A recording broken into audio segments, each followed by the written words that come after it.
Assalamualaikum warahmatullahi wabarakatuh. Halo semuanya teman-teman, selamat siang, selamat datang kembali di channel kesayangan kita, channel Ilo Entry, dan masih bersama saya Ilo dimanapun teman-teman berada. Semoga teman-teman selalu dalam keadaan sehat walafiat tanpa kekurangan satu apapun. Amin amin ya robbal alamin. Dan pada kesempatan yang baik ini, saya akan membawakan satu kisah dari penulis asal Jawa Timur, Andik Lewinka. Kisah-kisah dari Mas Andik selalu menarik untuk disimak ya teman-teman ya. Tapi sebelum kita masuk ke dalam kisahnya, buat teman-teman mungkin yang belum subscribe channel Ilo Entry, bisa diklik dulu tombol subscribe. Jangan lupa lonceng notifikasinya juga dinyalakan agar teman-teman selalu mendapatkan notifikasi dari konten-konten yang akan kami upload selanjutnya. Dan untuk channel Ilo Entry kami upload setiap hari teman-teman ya, setiap siang jam 12 siang waktu Indonesia bagian Barat. Oke, nggak pakai berlama-lama lagi. Pasti udah gak sabaran kan untuk masuk ke dalam kisahnya. Kita langsung saja masuk ke dalam kisahnya. Dari halaman belakang rumah Bang Ilo kita menuju ke Jawa Timur.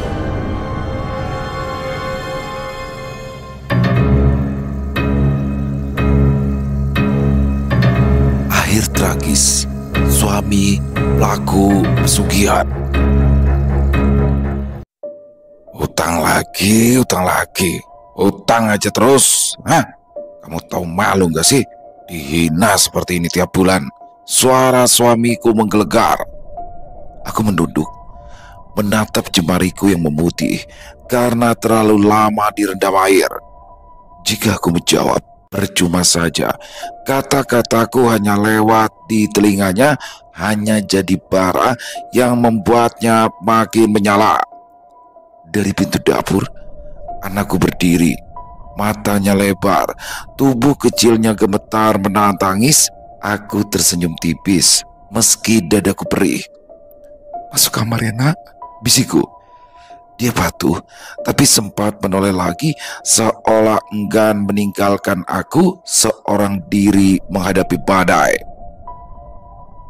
Hingga malam merayap. Setelah semuanya sunyi, aku masuk ke kamar.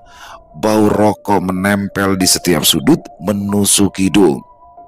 Mas Bara sudah tertidur telungkup di atas ranjang. Dengkurannya berat seperti suara gergaji mesin. Aku berbaring di sisi yang lain, menatap langit-langit yang suram.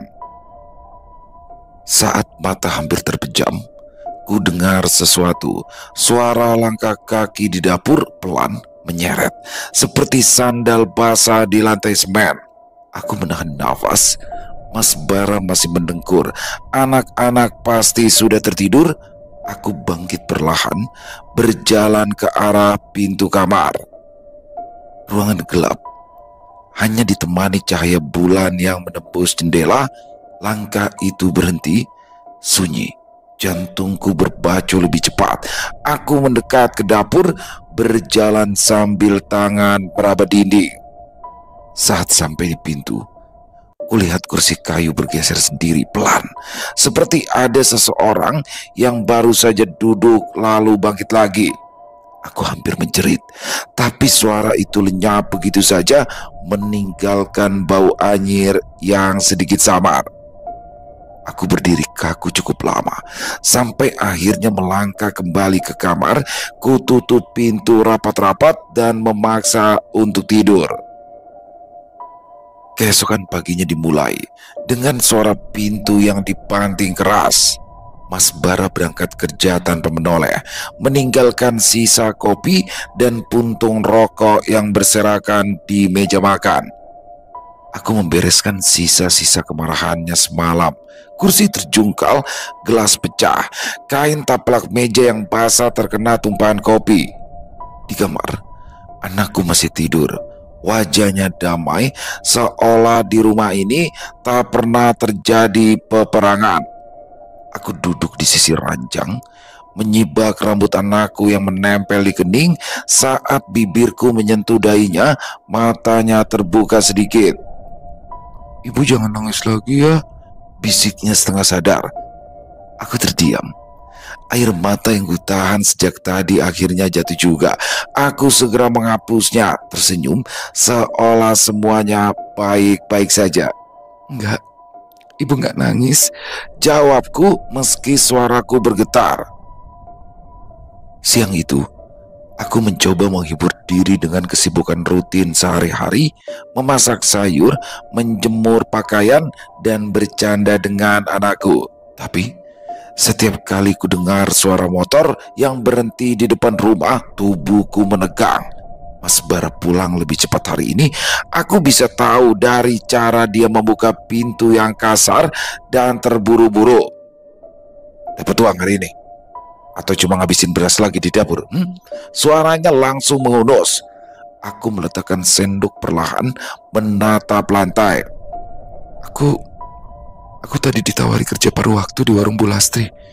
Bisa bantu keuangan kita sedikit, Mas? Dia tertawa pendek, sinis. Apa gunanya recehan dari warung itu, Utang kita bukannya habis, malah nambah banyak. Aku capek terus-terusan bikin malu di depan orang karena para penagih hutang. Kamu itu cari kerja yang gajinya beneran dong. Suami itu dibantu, jangan cuma jadi beban aja. Brak! Tangannya menghantam meja, piring bergetar. Anakku yang tadinya duduk di pojok langsung merapat ke dinding. Aku ingin membela diri, ingin menjerit bahwa aku sudah cukup tersiksa. Tapi lidahku keluh. Kata-kata berhenti di tenggorokan, hanya menyisakan rasa pahit. Jangan nunggu duit dari suami mulu dong. Kamu itu kan masih muda, sehat, bisa kerja. Jadi istri itu harus berbakti, harus ngerti kondisi suami. Teriaknya lagi. Berbakti katanya? Lalu apa fungsi suami? Kalimat itu hanya terucap di dalam hati. Aku tak ingin membuat suasana yang memanas ini semakin membara dengan menjawab omongannya. Di malam harinya, saat Mas Bara keluar lagi entah kemana, aku duduk di dapur. Lampu temaram berkelip, bunyinya berdengung seperti nyamuk raksasa. Aku menutup wajah dengan kedua tangan, menahan isak. Lalu aku mendengar sesuatu, suara langkah kecil. Kupikir anakku terbangun, tapi saat kulihat ke ruang tengah, tak ada siapapun, hanya dudukan kursi yang amblas seperti baru saja diduduki. Aku bergidik.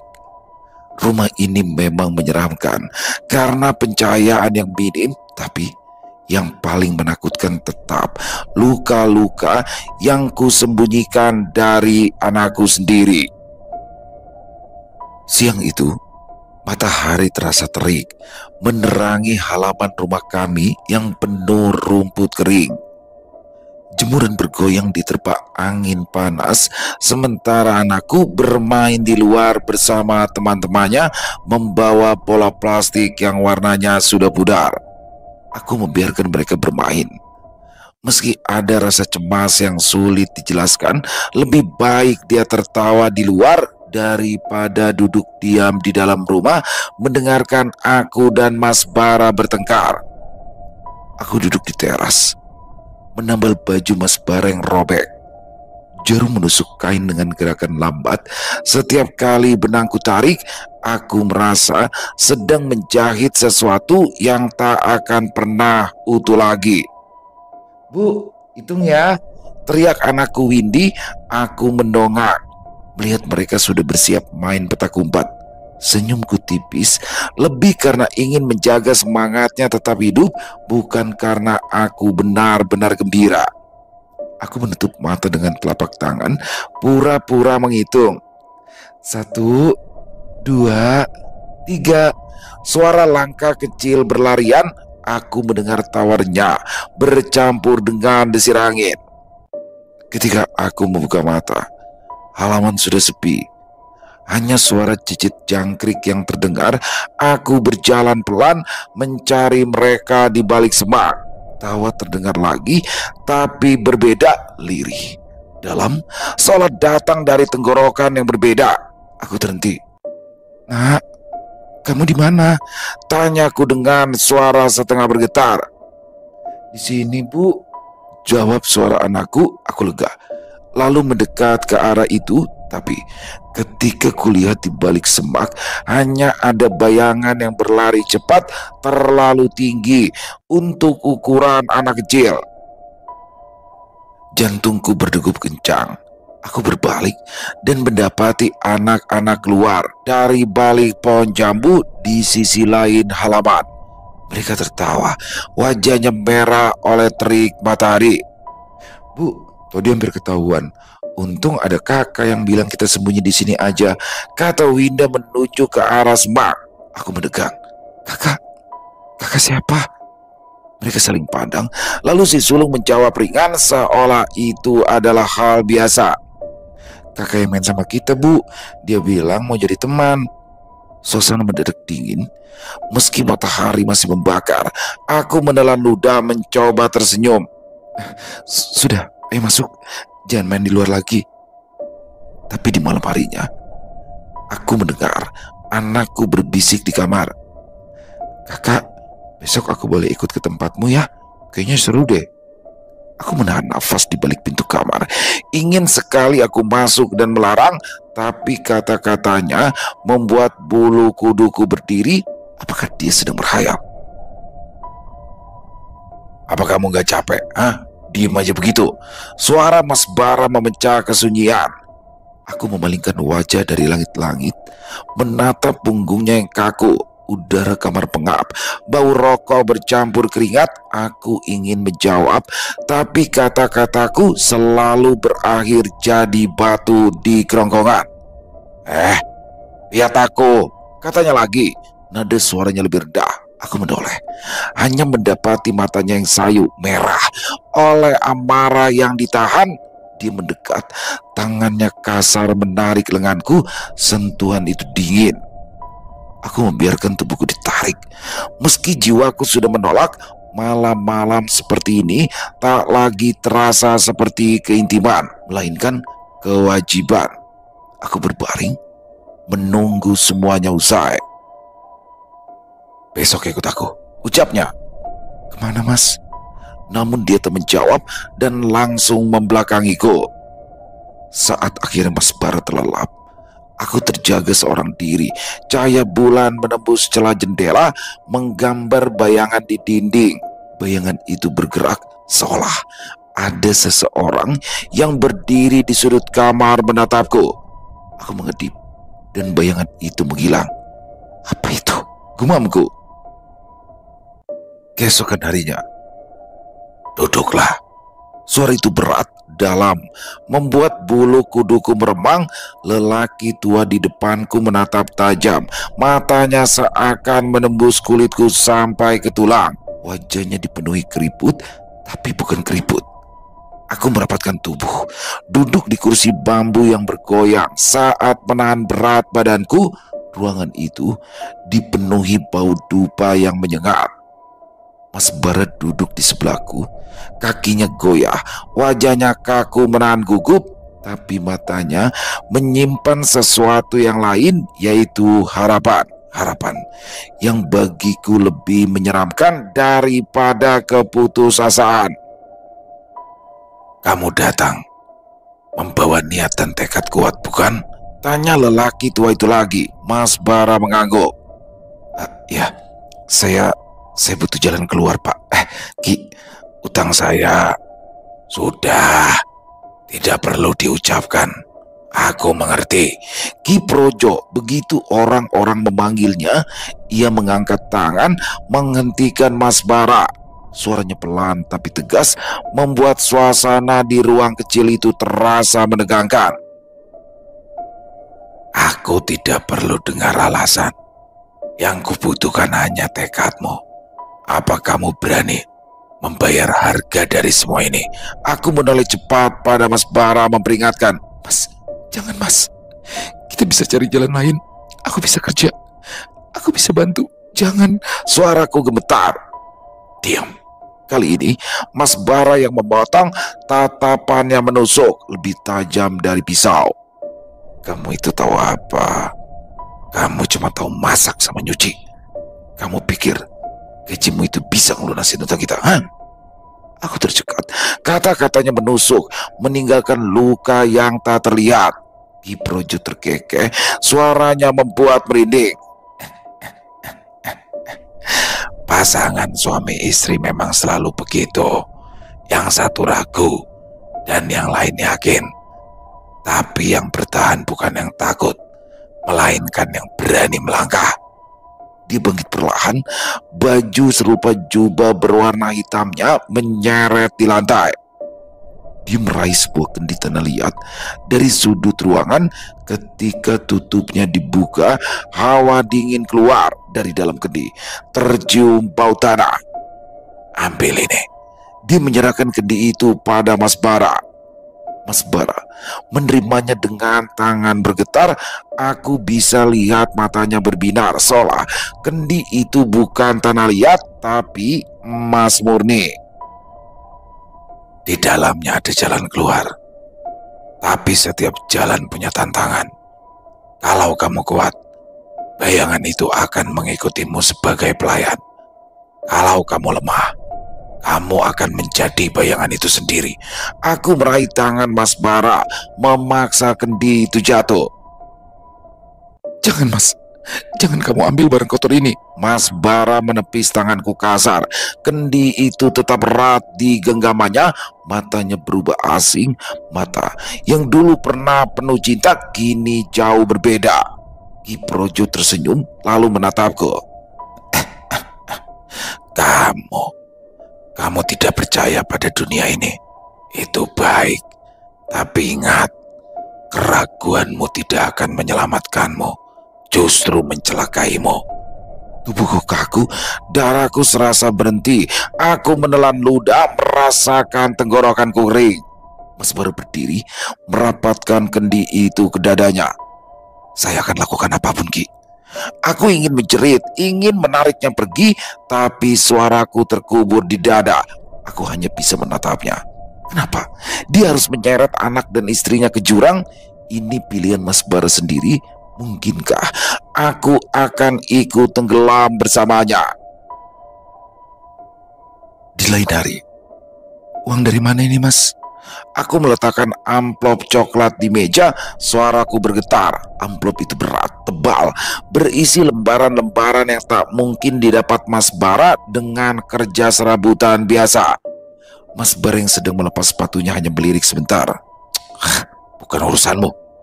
Dadaku terasa sak. Bukan urusanku. Aku istrimu, Mas. Semua yang kamu lakukan berimbas. Apa ini dari orang itu? Dari Ki Projo? Mas Bara mendongak, matanya merah. Bukan karena kantuk, tapi karena marah. Kenapa sih? Kamu selalu nyalain dia. Kalau bukan karena dia, kita sudah habis, Asih.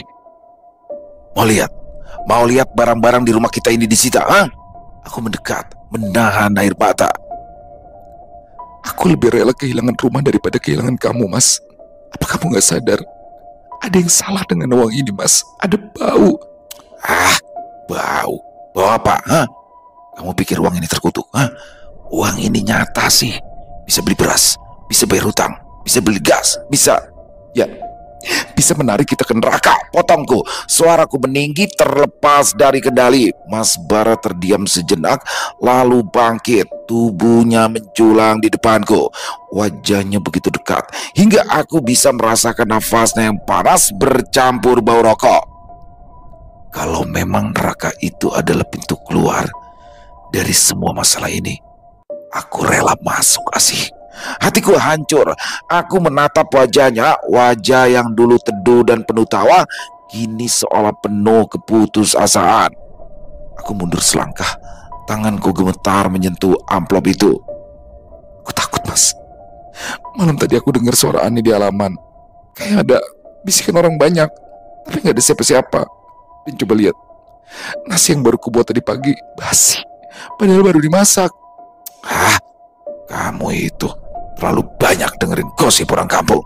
Mas, ini bukan gosip, Mas. Ini peringatan. Kamu pikir semua ini bisa dibayar dengan uang? Ada yang lebih mahal dari itu, Mas Bara. Jiwamu. Mas Bara mendekat, meraih daguku, memaksa aku menatapnya. Tatapannya dingin. Jangan pernah bicara terlalu jauh. Kamu gak tahu apa-apa. Aku menepis tangannya.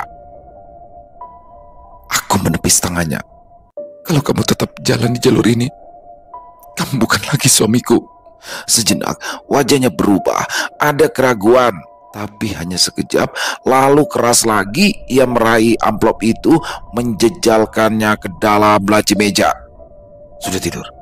Besok aku akan ketemu lagi sama Ki Projo. Aku nggak butuh ceramahmu. Aku tertegun, jantungku serasa dipelintir. Pertemuan lagi. Jadi ini baru permulaan? Saat Mas Bara masuk ke kamar, brak, pintu dibanting keras. Aku tetap berdiri di ruang tamu. Ini tak bisa ditambah lagi. Retakan yang kecil sudah pecah. Aku tak bisa membayangkan apa yang akan terjadi berikutnya. Di malam harinya, Mas, kamu dengar itu gak, Mas? Aku mengguncang pelan bahu Mas Bara yang berbaring membelakangiku. Malam sudah larut, tapi mataku tak bisa terpejam. Sedari tadi, suara-suara itu terdengar dari luar rumah, lirih, seperti bisikan banyak mulut yang berbicara bersamaan. Mas Bara hanya bergumam malas. Tidur? Itu cuma angin. Angin gak kayak gitu, Mas. Suaraku nyaris berbisik, tapi tubuhku gemetar. Tawa itu tipis, cekikikan kecil yang datang dan pergi, kadang dari depan, kadang dari belakang. Mas Bara menghela nafas panjang, lalu bangkit dengan kesal. Yaudah, aku cek. Dia menyalakan lampu senter, cahaya kuning menyorot di dinding bambu. Aku mengikutinya sampai ke depan. Saat pintu dibuka, angin malam menyerbu masuk, dinginnya menusuk tulang. Halaman tampak sepi, hanya pohon pisang bergoyang pelan diterpa angin. Lihat, gak ada apa-apa. Mas Bara memutar tubuh, menatapku dengan wajah jengkel. Tapi tepat saat itu aku mendengar suara lain, lirih, jelas seperti suara anak kecil. Ibu. Aku menoleh cepat, jantungku serasa meloncat. Suara itu datang dari arah sumur yang tak terpakai di samping rumah. Mas, kamu dengar gak sih? Tanyaku dengan suara tercekat. Mas Bara memandang ke arah sumur, wajahnya menegang sesaat, lalu menggeleng. Gak ada apa-apa, cuma perasaan kamu. Aku ingin mendekat, tapi langkah kakiku berat. Ada hawa aneh yang merayap dari sumur itu, seperti hembusan nafas dari sesuatu yang tak terlihat. Aku menarik lengan Mas Bara. Mas, jangan teruskan ini, Mas. Tolong, hentikan urusanmu dengan Ki Projo, Mas. Tatapannya berubah keras. Jangan pernah bawa-bawa dia lagi, Asih. Semua yang kita punya sekarang, beras, listrik yang nyala, itu karena beliau. Aku menggiling cepat. Itu bukan berkat, Mas. Itu jebakan. Apa kamu gak sadar? Sejak uang itu masuk, rumah ini jadi gak tenang, Mas. Ada yang ikut masuk. Mas Bara membuang muka, lalu berjalan masuk kembali. Aku sudah bilang, jangan ikut campur. Kalau takut, kamu bisa tidur di rumah ibumu. Kata-katanya menusuk.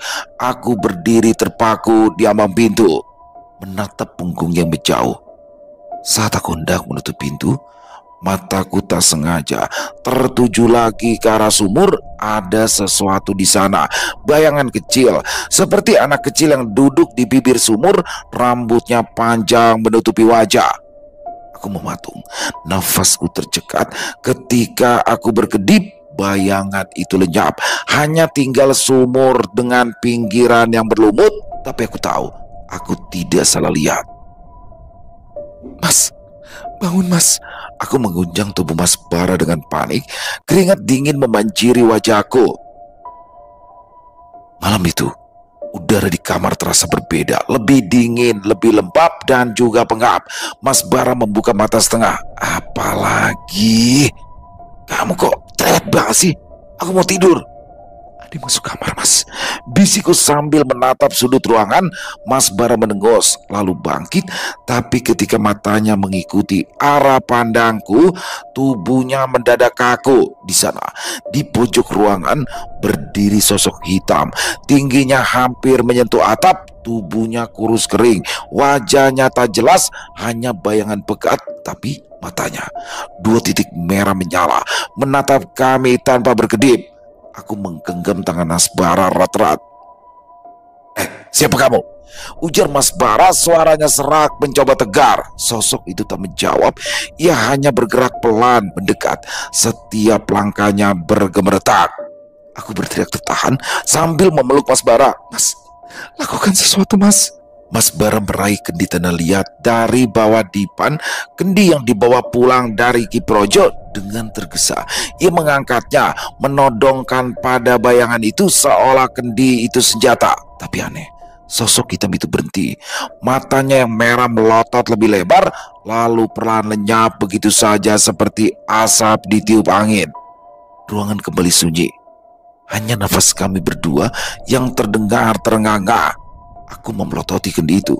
Mas, kamu lihat Mas, dia takut dengan benda itu Mas.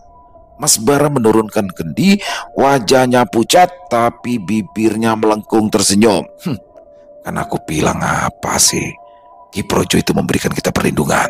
Lihat, bayangan tadi kabur. Aku menggeleng hampir menangis. Itu bukan perlindungan Mas, itu perjanjian. Kalau benda itu bisa mengusirnya, berarti benda ini juga pintu bagi mereka. Kamu itu gak paham sih. Aku harus teruskan. Kalau enggak, kita habis. Aku mundur menjauh darinya. Kalau terus begini, yang habis bukan hutang Mas, yang habis kita. Mas Bara terdiam, lalu tanpa berkata apa-apa lagi, ia meletakkan kendi itu kembali di bawah dipan, menutupinya dengan kain. Aku memeluk lututku sendiri, duduk di sudut ranjang, dan saat akhirnya mataku terpejam sebentar, aku bermimpi buruk. Ada anak kecil duduk di bibir sumur, tertawa sambil memegang amplop coklat yang sama dengan milik Mas Bara. Mas, kamu mau kemana lagi? Aku menahan lengan Mas Bara ketika ia meraih kunci motor di gantungan dekat pintu. Matahari bahkan belum tinggi, tapi wajahnya sudah tegang. Kamu itu jangan halangin aku. Suaranya dingin, pendek.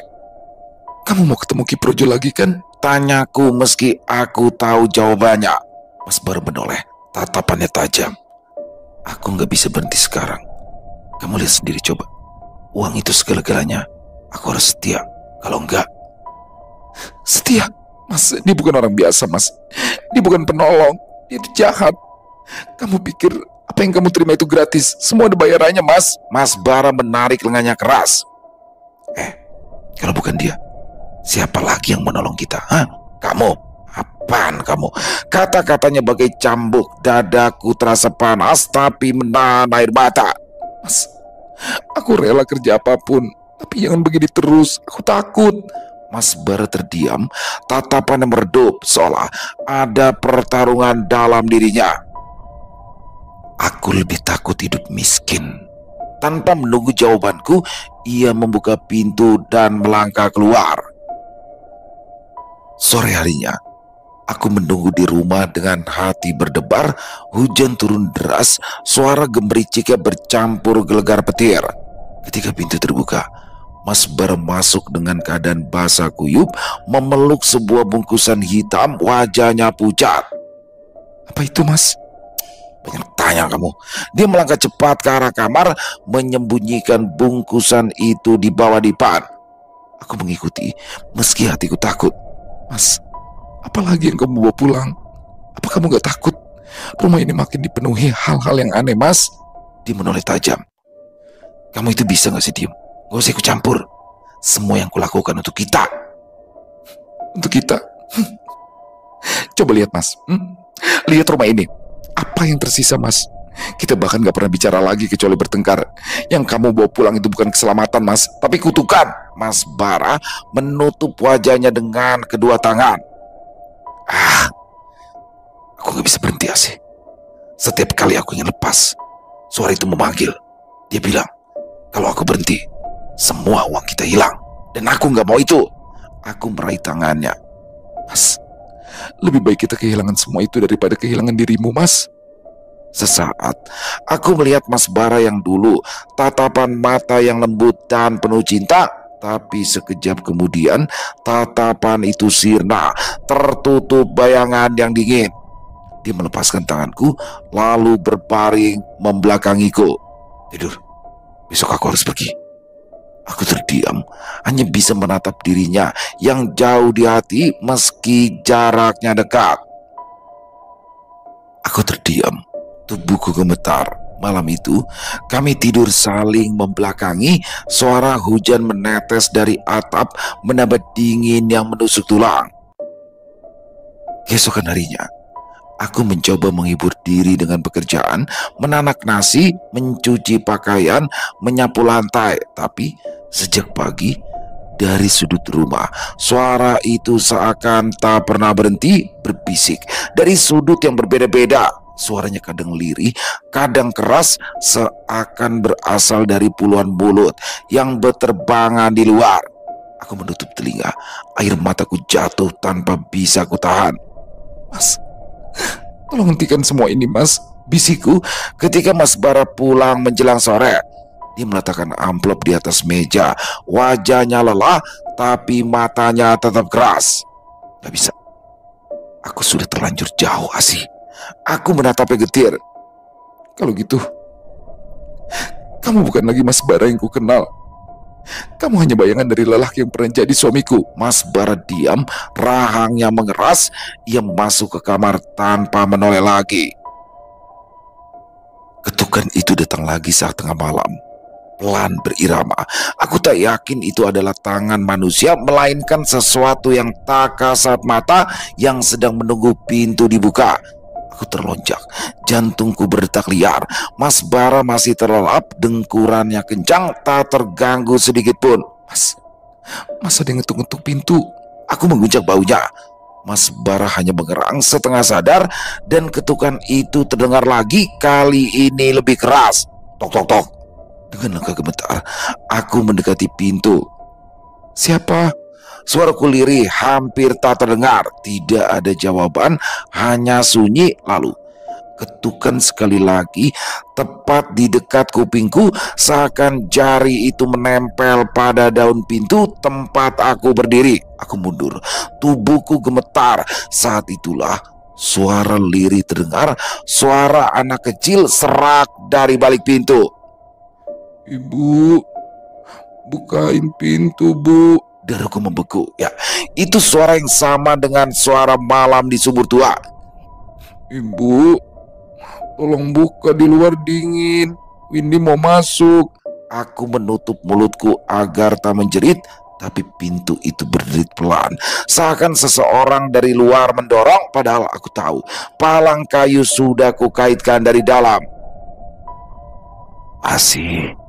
Suara itu berubah, lebih berat, menyerupai suara Mas Bara. "Asih, ini aku." "Buka." Aku mundur, menabrak kursi. Dadaku sesak seakan ruangan semakin sempit. "Asih." Tok tok tok. Buka pintu. Suara mirip Mas Bara itu berteriak memaksa. "Mas, bangun Mas." Aku berteriak, menendang kaki Mas Bara agar terbangun. Mas Bara terlonjak, langsung bangkit. Matanya masih sayup, tapi begitu ia mendengar suara itu, wajahnya pucat. Ia meraih kendi tanah liat dari bawah dipan. Ketukan berhenti, sunyi. Kami berdua menatap pintu yang bergetar, lalu diam. Mas Bara menggenggam kendi itu erat, lalu mendekati pintu. Aku menahan lengannya. "Jangan Mas, jangan dibuka." Tapi ia menepis tanganku. Dengan gerakan cepat, dia membuka palang pintu. Pintu terkuak, menampakkan halaman gelap basah oleh embun. Tak ada siapapun, hanya pohon pisang berderai pelan ditiup angin. Tapi aku tahu ada yang berdiri di sana. Aku bisa merasakan. Mata Mas Bara menatap kosong ke arah luar, lalu ia melangkah ke ambang pintu. Aku menjerit, meraih tubuhnya dari belakang. "Mas, jangan keluar Mas." Saat itu, dari arah halaman yang gelap, terdengar tawa cekikikan, bukan satu, tapi banyak, bercampur, seakan puluhan mulut tertawa bersamaan. Mas Bara terhuyung. Kendi di tangannya bergetar. Aku menariknya masuk, menutup pintu dengan keras. Suara tawa itu berhenti mendadak. Rumah kembali sunyi, tapi hawa dingin tertinggal, merayap masuk, memenuhi setiap celah. Aku memeluk Mas Bara erat. Tubuhku gemetar hebat. "Mas, bagaimana ini? Ini sudah tentang hidup dan mati kita." Mas Bara tak menjawab. Ia hanya duduk menunduk, kendi masih tergenggam erat, seakan itu satu-satunya pegangan yang tersisa. Malam itu aku merasa kami hanyalah dua orang yang terkurung dalam permainan yang aturannya tak pernah kami mengerti. Pagi-pagi sekali, "Mas, kamu kenapa sih? Kok mandir-mandir kayak gitu?" tanyaku lirih. Suara sandal karet yang basah berdecit setiap kali langkahnya berpindah. Mas Bara tidak menjawab. Wajahnya pucat, matanya merah. Semalaman ia tak tidur, tapi tangan kanannya terus mengusap tengkuk, sementara mulutnya bergetar. Asih, aku salah besar. Aku mengerutkan kening. "Maksud kamu apa, Mas?" Dia berhenti berjalan, lalu menatapku. Pandangan itu membuat dadaku tercekat. "Perjanjian itu, Ki Projo, dia minta tumbal." Jantungku berdegup keras. "Apa, Mas? Tumbal? Tumbal apa, Mas?" "Anak kita," ucapnya takut-takut, suaranya serak, hampir tak terdengar. "Sejak malam pertama suara itu muncul, itu tanda sih mereka datang untuk menagih. Aku sudah menyerahkan janji darah. Aku terpaku, tubuhku gemetar hebat, tanganku meremas kain dasar sampai kusut." "Gila kamu, Mas. Bagaimana kamu bisa tega?" "Aku nggak tahu sih. Aku nggak tahu. Aku pikir tumbal itu hanya hewan atau sesuatu yang bisa kutukar. Tapi Ki Projo bilang itu adalah yang paling berharga. Aku nggak bisa sih. Bagaimana ini?" Tangisan anak kami terdengar dari kamar. Suara itu bening, polos, seperti tak tahu betapa dunia orang tuanya sudah diambang kehancuran. Aku berlari masuk dan memeluk si kecil rat-rat. "Kamu gak akan pernah boleh nyentuh dia, Mas. Kamu dengar?" Suaraku bergetar, bercampur amarah dan ketakutan. Mas Bara berdiri di ambang pintu, wajahnya kacau. Aku tahu sih, itu sebabnya. Biarkan aku saja yang menggantikan. Aku menoleh cepat. "Mas mau apa, Mas?" "Biarkan aku yang pergi. Aku yang akan membayar perjanjian ini. Anak kita tidak boleh jadi korban. Aku yang bersalah. Aku salah tidak mendengar nasihat dari istriku," katanya sambil tersenyum getir. "Mas, kamu apa-apaan sih? Kenapa?" Mas Bara menutup mata, lalu menunduk pada anaknya. "Maafkan bapakmu yang rakus ini. Maafkan bapakmu yang bodoh." Tiba-tiba lampu di kamar mati. Ruangan gelap. Hanya terdengar suara langkah kecil berlarian di sekitaran kami.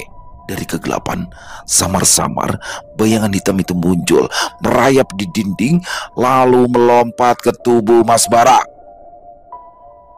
"Asik!" teriaknya. Sebelum tubuhnya terentak ke belakang, aku menjerit, mencoba meraih tangannya, tapi sosok itu begitu kuat. Kulit tangannya terlepas dari genggamanku. Dalam sekejap, bayangan itu menarik Mas Bara ke kegelapan. Rumah kembali sunyi. Hanya ada aku yang terduduk di lantai, memeluk anakku yang menangis keras. Di sudut ruangan, pintu depan terbuka sendiri, digoyang angin malam. Mas Bara muncul kembali, tiba-tiba, seolah kembali dari dimensi yang tak itu apa. Mas Bara terduduk lemas di lantai. Aku bersyukur setidaknya suamiku masih ada. Aku membawanya ke ruang tengah. "Mas, kamu pucat sekali, Mas." Suaraku pecah.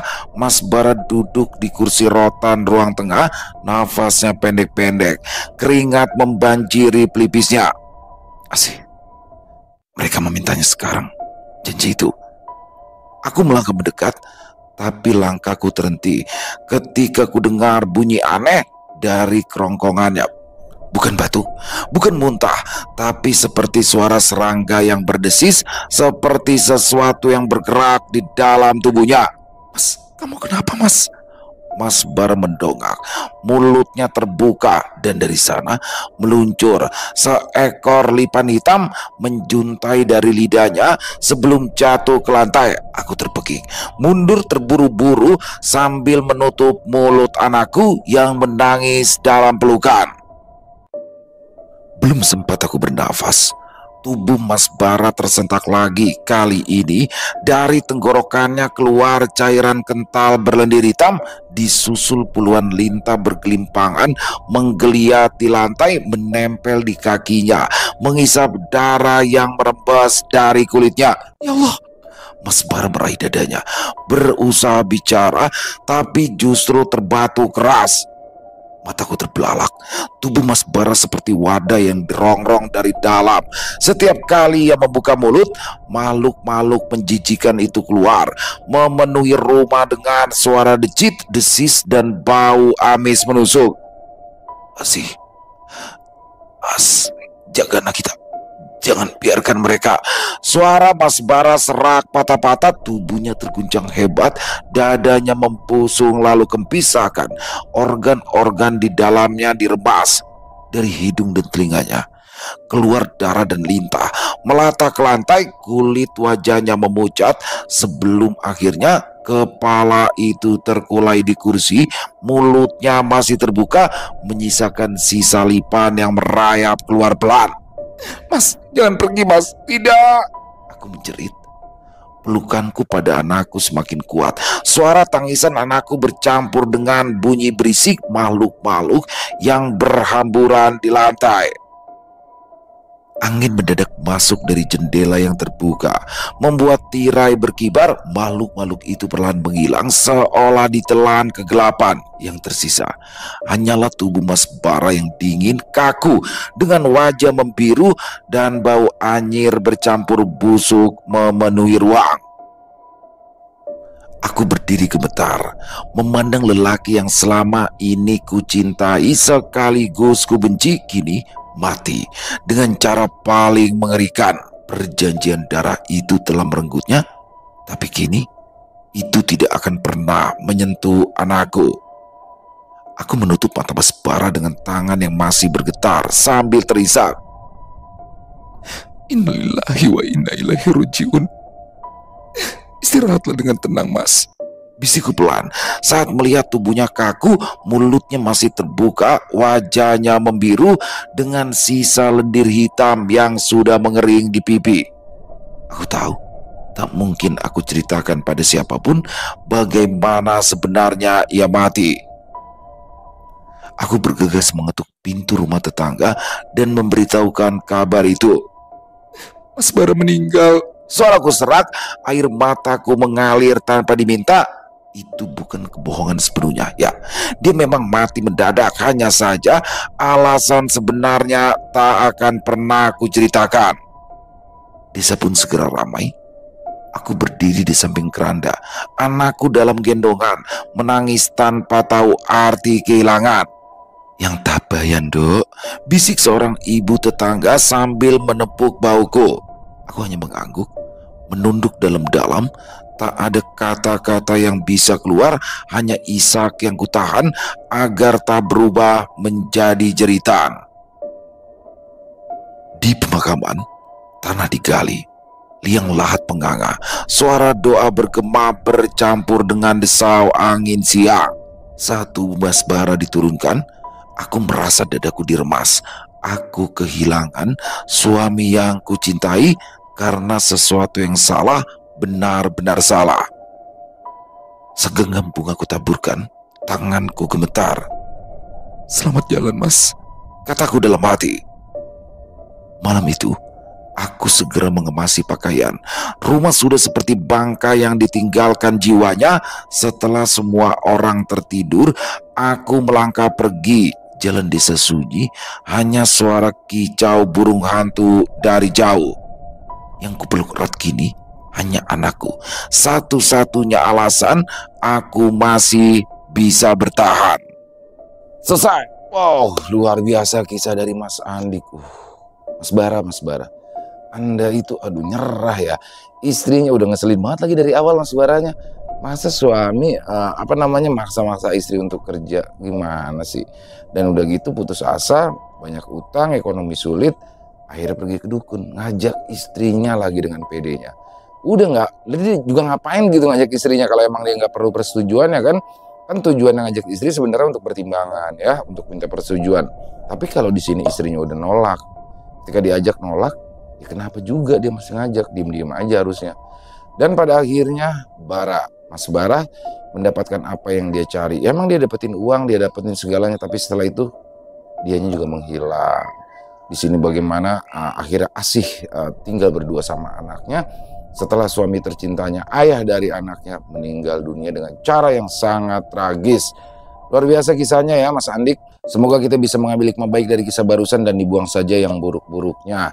Dan semoga kisah barusan juga bisa menghibur ya teman-teman semua para pecinta penikmat horor misteri. Lebih khususnya lagi kepada para subscriber dari channel Ilo Entry. Buat yang suka dengan videonya bisa diklik tombol like-nya, tombol jempolnya, boleh juga dibantu di-share ya link videonya ini ke teman-teman yang lain agar juga ikut merasa terhibur. Dan buat teman-teman yang punya komentar lain, yang punya pendapat lain tentang kisah barusan, silakan bisa menuliskan di dalam kolom komentar ataupun hanya sekedar saling menyapa. Insya Allah kami akan menjawab satu persatu. Di akhir kata, saya Ilo mengucapkan permohonan maaf apabila mungkin dalam pembawaan kisahnya barusan ada kata-kata saya yang salah ataupun ada kata-kata saya mungkin yang kurang berkenan. Saya mohon dibukakan pintu maaf yang seluas-luasnya. Sampai berjumpa lagi di konten-konten kami selanjutnya. Masih bersama saya Ilo di channel Ilo Entry. Salam sehat, sukses selalu untuk kita semua. Wassalamualaikum warahmatullahi wabarakatuh.